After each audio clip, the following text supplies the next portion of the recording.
One of my biggest realizations at that time was I wanted to get a job that was so nice so that as I climbed the ladder, my salary would be better, I would get good benefits, I would maybe have the chance also to be sent abroad to gain greater experience, or to be trained abroad as well, or to be able to also work abroad. The perks of what people normally get in work. What I realized there was trying to climb the corporate ladder, which is not bad, but a realization in my early 20s was this: instead of climbing the ladder, why not make my own ladder?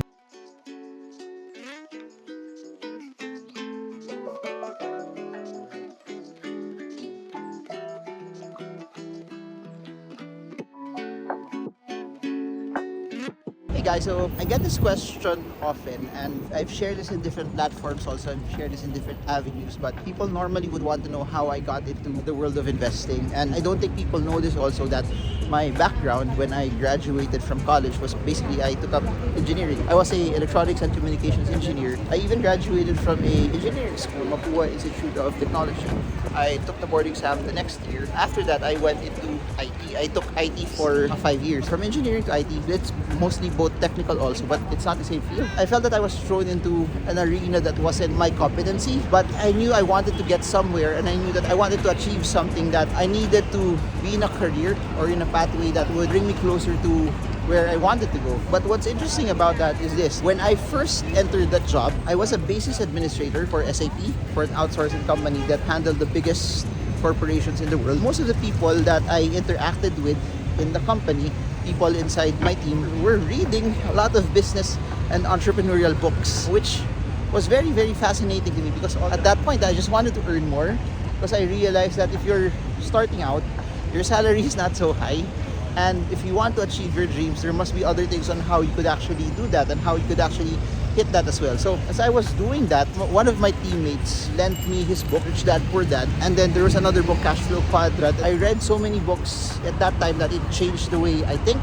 that it changed the way I perceive things, that it gave me new ideas. Because here's what's interesting: people always say that, what if you don't have friends that are into business? What if your family's not into business? You don't have any people around you that are into business. Guess what? There are books. And that's why also I wrote my books, because I knew that it had a chance to influence people. I knew that there are people also that may not be into the stock market, that they're not surrounded by people who could influence them there, that I wanted the books to be able to help people. One of my biggest realizations at that time was I wanted to get a job that was so nice so that as I climbed the ladder, my salary would be better, I would get good benefits, I would maybe have the chance also to be sent abroad to gain greater experience, or to be trained abroad as well, or to be able to also work abroad. The perks of what people normally get in work. What I realized there was trying to climb the corporate ladder, which is not bad, but a realization in my early 20s was this: instead of climbing the ladder, why not make my own ladder? And that was something that hit me so hard, because when you climb the ladder, there will be a lot of people ahead of you, and it will be very cutthroat. And the thing about that also is that there will only be one CEO. It was very limited. There was a ceiling on where I could go and what I could do and how I could actually proceed and do all of those things. But what I realized is this: when you start your own ladder, it doesn't matter, because suddenly the entire logic of me having the chance to live life at my own terms, I think that's what makes it very amazing. Just looking back also, it's a realization for today that entrepreneurship isn't just about money, it's about freedom, having the ability to live life at your own terms, having the ability to pursue what your dream is, having the ability to pursue the things that you love, to have a dream, having the means to be able to execute that dream, especially if that dream is highly connected to business. That's what will make it very, very exciting. So I realized that I didn't want to climb someone else's ladder.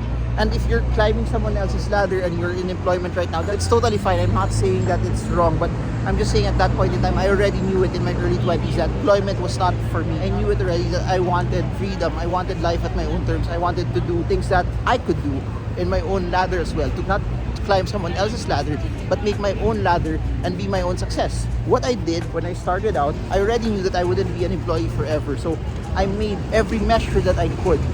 I did what I can to not be an employee. And what's interesting about that is when people get that realization, some of them, they quit their jobs right away. I don't espouse that. You don't actually have to quit your job right away. My mentality at that time was this: I was in my early 20s. I knew nothing about business. I had a lot of information about it, but I didn't know how to go about it. I believe that there are a lot of things that your employer, your company, we're actually working right now that you could actually learn from, that you could use when you're on your own and when you're starting your own business. So I stuck it out. My goal at that time was to be the best employee possible, because when I was the best employee possible, I would learn as much as I could. I could get as much also. I could use that when I would do my own business or when I would do my own thing. And I also realized that if I'm good at that, I would actually be promoted or actually get a higher rating. And if I get promoted or get a higher rating, I would have more earnings. I would have a higher salary. And if I have a higher salary, I would have more to save. And eventually I could use that also should I start my own business as well. So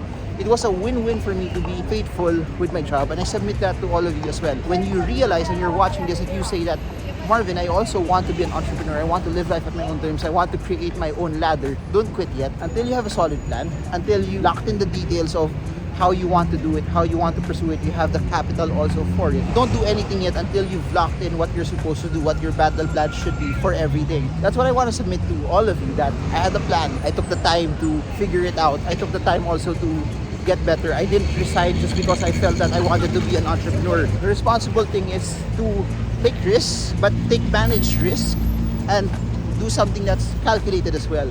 So it's okay to take risks as long as you've studied it.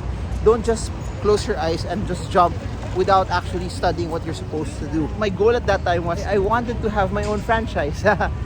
I wanted to have my own franchise, and I wanted something small first, maybe something that's a kiosk in an MRT station, or then which will eventually lead to maybe a popular fast food chain that could be placed in SM malls. That was my initial goal, and part of that also was when I get a franchise, I would gain the skills that I would need also to start my own, or at least figure out what was the thing that I really wanted to do. And one of the things that caused me to do that, to actually start early, I've seen it in a lot of people who did not start early, and they started when they got older. When they got older, the stakes got higher. It was hard for them to either quit their job, or when they quit their job, because they had a lot of money already, they started something big.